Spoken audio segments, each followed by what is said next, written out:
போய் எடுத்துக்காட்டு 1.3 இந்த கணக்கு நம்ம இன்றைக்கி பார்க்கலாம். A சமம் x belongs to n. இந்த கோட்டுக்கு பேர் such that, சரியா? such that 1 less than x less than 4, comma b சமம் x belongs to w such that 0 less than or equal to x less than 2 மற்றும் c equal to x belongs to n such that x less than 3 என்க. இப்போது 1 2 கணக்கு கேட்டுக்கிறாங்க, சரியா? First கணக்கு என்னது? a cross b union c equal to a cross b union a cross c. இதை கண்டுபிடிக்கணும். ரெண்டாவது கணக்கு பொறுத்த வரைக்கும் a cross b intersection c equal to a cross b intersection a cross c என்பவற்றை சரிபார்க்க அப்படின்னு சொல்லி கேட்டுக்கிறாங்க. கேள்வி என்னது? சரிபார்க்க, சரியா? இந்த a கொடுத்துட்டாங்க, b கொடுத்துட்டாங்க, c கொடுத்துட்டாங்க. இந்த முதல் கணக்கையும் ரெண்டாவது கணக்கையும் சரிபார்க்க சொல்கிறாங்க. சரிபார்க்கணும் என்ன அர்த்தம்? அதாவது ஃபஸ்ட்டு இந்த பக்கம் லெஃப்ட் ஹேண்ட் சைடு வந்துட்டு கண்டுபிடிக்கணும், அப்புறம் ரைட் ஹேண்ட் சைடு கண்டுபிடிக்கணும். இந்த ரெண்டும் வந்துட்டு சமமாக வரணும், சரியா? சமமாக வந்துச்சுன்னா நம்ம சரி பார்த்துட்டோம் அப்படின்னு அர்த்தம், சரியா? சரி, இப்போ இந்த கணக்கை நம்ம பார்க்கலாம்.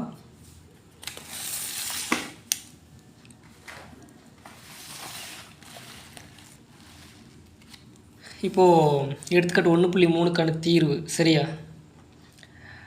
இப்போது a சமம் அவங்க கொடுத்துக்கிறத எடுத்து எழுதிக்கிறோம். x belongs to n such that 1 less than x less than 4, சரியா? இப்போது இதில் பார்த்தீங்கன்னா வந்துட்டு இதுக்கு பேர் வந்துட்டு ஃபார்முலா மெத்தடு, சரியா? இதை நம்ம என்ன பண்ணணும் அப்படின்னா வந்துட்டு டேபிளேஷன் மெத்தடுக்கு மாற்றணும். டேபிளேஷன் மெத்தடுனா பட்டியல் முறையில் சொல்லி தமிழில் சொல்லுவோம். உங்களுக்கு அதெல்லாம் வேண்டாம், சரியா? இந்த மாதிரி ஃபார்முலா மெத்தடில் கொடுத்துருந்தாங்கன்னா இந்த மாதிரி நம்பரில் எழுதணும்னு நீங்கள் சும்மா ஞாபகம் வச்சுக்கிங்க, சரியா? இப்போ பாருங்கள், இந்த ஏவோட மதிப்பு எப்படி கண்டுபிடிக்குதுன்னு பாருங்கள். இந்த எக்ஸுங்கிறது தான் வந்துட்டு என்னென்னா மதிப்பு. என்னது? எக்ஸுங்கிறது தான் அந்த வேல்யூ, சரியா? அந்த வேல்யூ எதில் இருக்குது பாருங்கள், எண்ணில் இருக்குது. இந்த இதுக்கு பேர் வந்து பிலாங்ஸ் டு. இது பேர் என்னது? Belongs to. இந்த பிலாங்ஸ் டுன்னு அர்த்தம் இதுக்குள்ளே இருக்குதுன்னு அர்த்தம், சரியா? அப்போ எக்ஸ் பிலாங்ஸ் டு என்னன்னு அர்த்தம், இந்த எண்ணுக்குள்ளே இந்த எக்ஸ் இருக்குதுன்னு அர்த்தம், சரியா? அப்போ இந்த எக்ஸ், இந்த ஏவோட மதிப்பு வந்துட்டு எக்ஸ்ன்னு சொல்லியாச்சு. அப்போ அந்த மதிப்பு எதில் இருக்குன்னு சொல்லிட்டோம், எண்ணில் இருக்குன்னு சொல்லிட்டோம். சரி, என்னென்னது? கேபிட்டல் என்னென்ன நம்ம என்னென்னு சொல்லிக்கிறோம்? நேச்சுரல் நம்பர்ஸ், அதாவது இயலெண்கள்னு சொல்லிக்கிறோம். நான் பேசிக்கில் நடத்தினேன் இல்லையா? அப்போது கேபிட்டல் என்ன? இயலெண்கள். இயலெண்கள்னால் எதில் ஆரம்பிக்கும்? 1, 2, 3 இப்படி போயிட்டுருக்கும் இல்லையா? இப்போது அந்த இயலெண்களில் எதுலேருந்து எது வரைக்கும் அப்படின்னு ஒரு கண்டிஷன் கொடுத்துருப்பாங்க. அதுதான் வந்துட்டு இந்த சச் தட், இந்த கோடுக்கு அடுத்து இருக்கக்கூடியது தான் கண்டிஷன், சரியா? அந்த எக்ஸ் மதிப்பு வந்துட்டு எதுலேருந்து எது வரைக்கும் இருக்கும் பாருங்கள். இது எக்ஸ் மதிப்பு 1 இந்த எக்ஸ் மதிப்பு எப்படி இருக்கும்? பெருசாக இருக்கும். இந்த குறியீட்டுக்கு தான் அர்த்தம், சரியா? 1 எக்ஸ் மதிப்பு பெருசாக இருக்கும், 4 இந்த எக்ஸ் மதிப்பு சின்னதாக இருக்கும். இப்போ 1 பெருசுனா 2, 4 சிறுசுனா 3. அப்போ 2, 3 தான் ஏ வேல்யூ. அடுத்து பி பாருங்கள். B equal to X belongs to W, சரியா? இந்த டபிள்யூனா என்னது? ஹோல் நம்பர்ஸ், அதாவது முழு எண்கள், சரியா? அப்போது எக்ஸ் மதிப்பு எதில் இருக்குது? ஹோல் நம்பர்ஸில் இருக்குது. அப்போ ஹோல் நம்பர்ஸ்னால் என்னது? 0, 1, 2, 3 போயிட்டுருக்கோம். கண்டிஷன் என்னது? 0 less than or equal to. இது என்னது? Less than or equal to. இங்கே கீழே ஒரு கோடு இருக்குது பாருங்கள். இப்படி இருந்தால் ஈக்குவல் டுன்னு அர்த்தம். அப்போ less than or equal to x less than 2, சரியா? அப்போ என்ன அர்த்தம்? இப்போது இந்த கீழே கோடு போட்டாவே என்ன அர்த்தம்னா இந்த 0ல் இருந்துன்னு அர்த்தம்.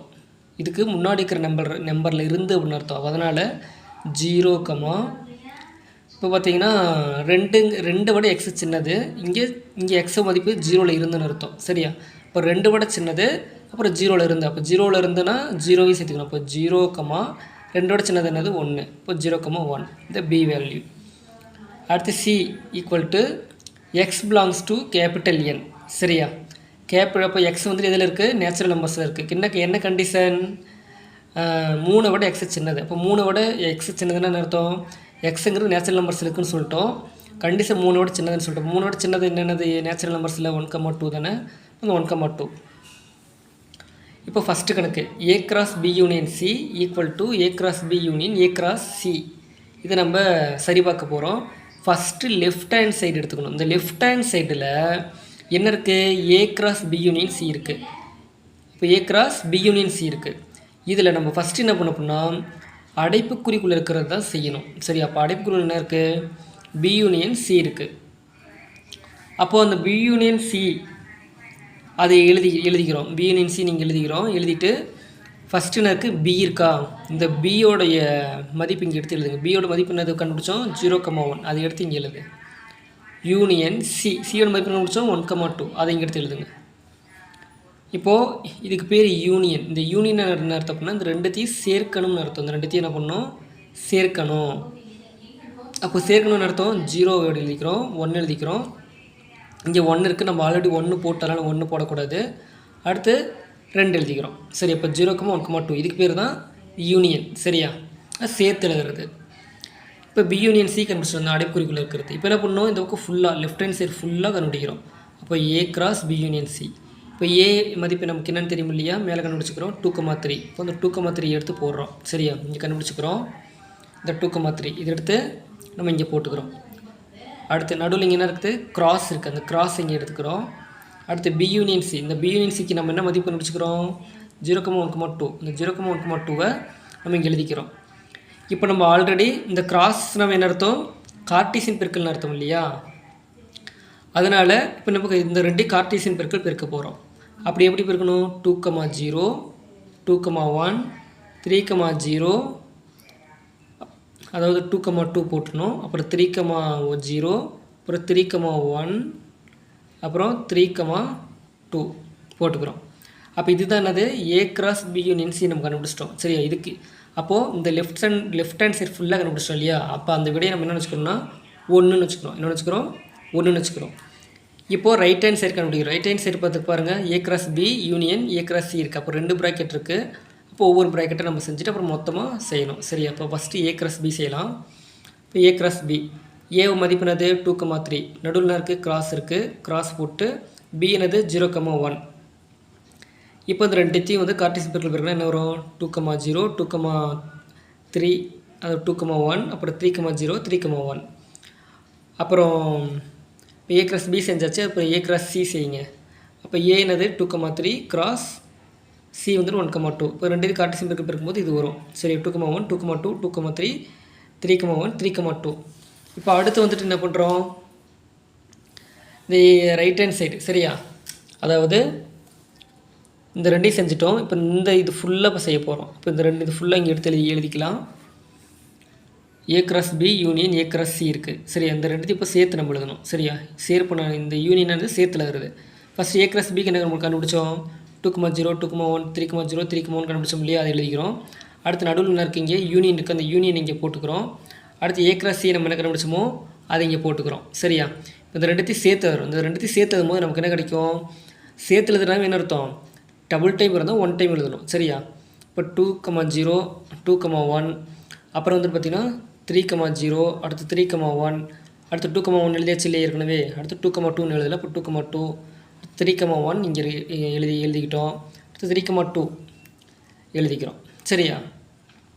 இப்போது இந்த ரெண்டுத்தையும் சேர்த்து எழுதும்போது நீங்கள் எப்படி வேணாலும் எழுதிக்கலாம். சரியா? நம்ம வந்துட்டு இங்கே ஃபஸ்ட்டில் ஆன்சர் வச்சு இல்லையா? இதே மாதிரி நான் ஆர்டர் படி எழுதிக்கிட்டேன். அதே மாதிரி இங்கே என்ன பண்ணிவிட்டேன்? ஆர்டர் படி எழுதிக்கிட்டேன்.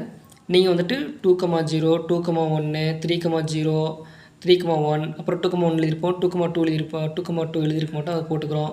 இந்த மாதிரி கூட நீங்கள் எழுதிக்கலாம். சரியா? இப்போது விடை 1. சரியா? இந்த விடை 1. அதே மாதிரி பார்த்திங்கன்னா இந்த ரைட் ஹேண்ட் சைடு கண்டுபிடிச்சி இந்த 2 பார்த்திங்கன்னா சமமாக இருக்கும். அப்போது 1 மற்றும் 2லிருந்து A cross B union C equal to A cross B union A cross C என்பது சரிபார்க்கப்பட்டது அப்படி நம்ம எழுதிடுறோம். இத்துடன் இந்த கணக்கு நிறைவடையுது. இதுக்கு வந்து 5 மதிப்பெண். சரியா?